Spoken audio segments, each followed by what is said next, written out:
નમસ્કાર. જરા કલ્પના કરો કે જો કોઈ ચૂંટાયેલા નેતાના કામથી સંતોષ ન હોય તો 5 વર્ષ રાહ જોયા વગર જેમને પદ પરથી હટાવી શકાય તો કેવું રહે? તાજેતરમાં જ ભારતીય સંસદમાં આ જ શક્તિશાળી વિચાર પર ચર્ચા થઈ. તો ચાલો આજે આપણે સમજીએ કે આ રાઇટ ટુ રિકોલ એટલે કે પાછા બોલાવવાનો અધિકાર શું છે અને તે આપણી લોકશાહીને કેવી રીતે બદલી શકે છે. આ એક એવો સવાલ છે જે લગભગ દરેક મતદારના મનમાં ક્યારેક તો આવ્યો જ હશે. જો કોઈ પ્રતિનિધિ વચનો પૂરા ન કરે અથવા તેમનું કામ બરાબર ન હોય તો શું 5 વર્ષ સુધી રાહ જોયા સિવાય બીજો કોઈ રસ્તો છે? બસ આ જ સવાલ રાઇટ ટુ રિકોલના વિચારના કેન્દ્રમાં છે. તો રાઇટ ટુ રિકોલ એટલે શું?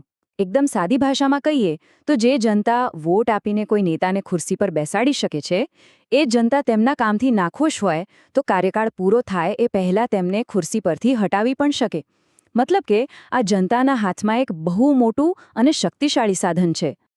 હવે ચાલો ભારતીય લોકશાહીની એક બહુ જ રસપ્રદ અને કદાચ થોડી વિચિત્ર વાત પર નજર કરીએ.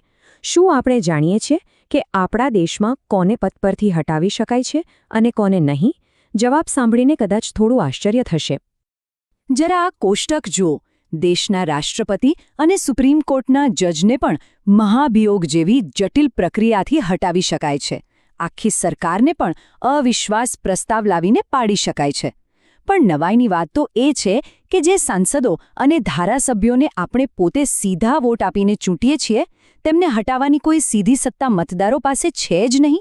આ જ તો છે આપણી સિસ્ટમનો જવાબદારીનો વિરોધાભાસ. આ એક વાક્ય રાઇટ ટુ રિકોલની તરફેણમાં સૌથી મજબૂત દલીલ છે. બિનકાર્યક્ષમતા માટે 5 વર્ષ ખૂબ લાંબો સમય છે.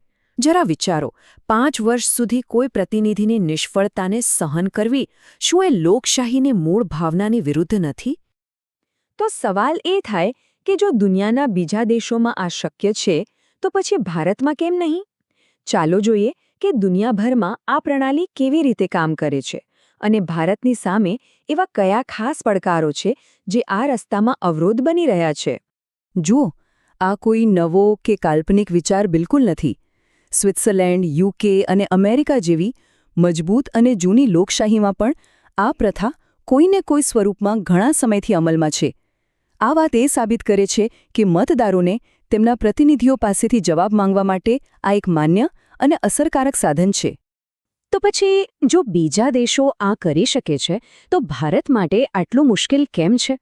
આપણી સામે એવી કઈ અડચણો છે જે આ પ્રણાલીને લાગુ કરતા રોકે છે? ચાલો ભારતના આ ખાસ પડકારોને જરા ઊંડાણપૂર્વક સમજીએ. ભારતનો સૌથી પહેલો અને મોટો પડકાર છે આપણી વિવિધતા, જે આપણી તાકાત પણ છે. પણ ડર એ વાતનો છે કે ધર્મ, જ્ઞાતિ અને ભાષાના આધારે વહેંચાયેલા સમાજમાં રાઇટ ટુ રિકોલનો ઉપયોગ નેતાના કામકાજના આધારે નહીં પરંતુ સામાજિક કે રાજકીય જૂથવાદના આધારે થઈ શકે છે. બીજો મોટો પડકાર છે જાગૃતિનો અભાવ. જે દેશમાં આજે પણ ઘણા લોકોને તેમના મૂળભૂત અધિકારો કે સરકાર કઈ રીતે કામ કરે છે એની પૂરી જાણકારી નથી, ત્યાં કોઈ નેતાના કામનું નિષ્પક્ષ મૂલ્યાંકન કરવું અને તેના આધારે લોકોને ભેગા કરવા એ ખરેખર બહુ મુશ્કેલ કામ છે. આ આંકડા પર નજર કરો, 55થી 65%. આ શું છે ખબર છે? આ ભારતમાં સામાન્ય ચૂંટણીઓમાં થતું સરેરાશ મતદાન છે. હવે સવાલ એ છે કે જે દેશમાં 100% લોકો વોટ આપવા માટે પણ ઘરની બહાર નથી નીકળતા, ત્યાં કોઈ નેતાને હટાવવા માટેની આટલી જટિલ પ્રક્રિયામાં તેઓ કેવી રીતે ભાગ લેશે?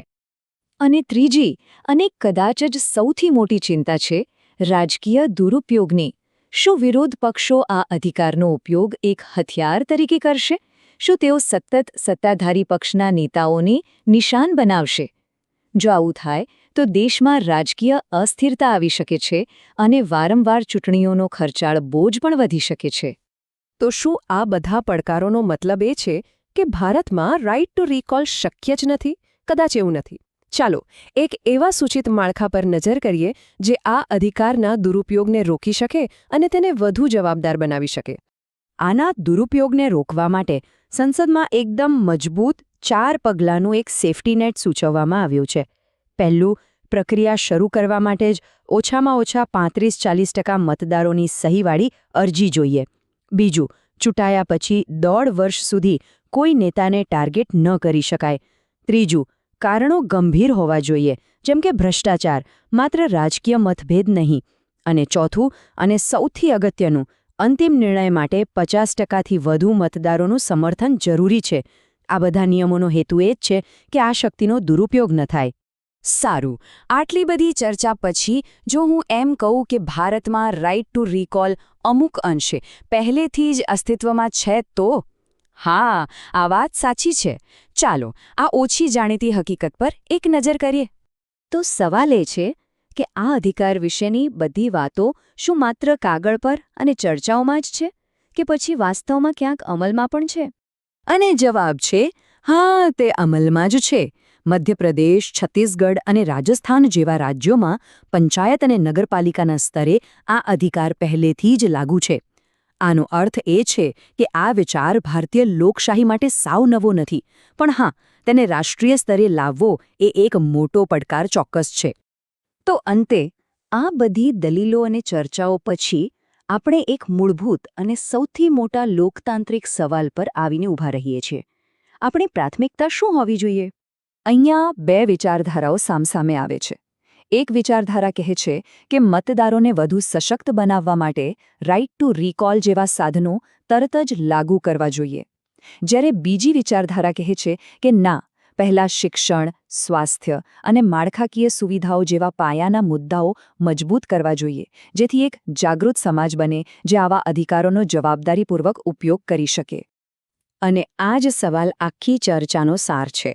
શું કોઈ દેશે પહેલાં લોકશાહીની એક મજબૂત છત બનાવવી જોઈએ, કે પછી એ સુનિશ્ચિત કરવું જોઈએ કે એનો પાયો મજબૂત અને અચળ છે? આ એક એવો પ્રશ્ન છે જેનો જવાબ કદાચ આપણે સૌએ સાથે મળીને શોધવાનો છે.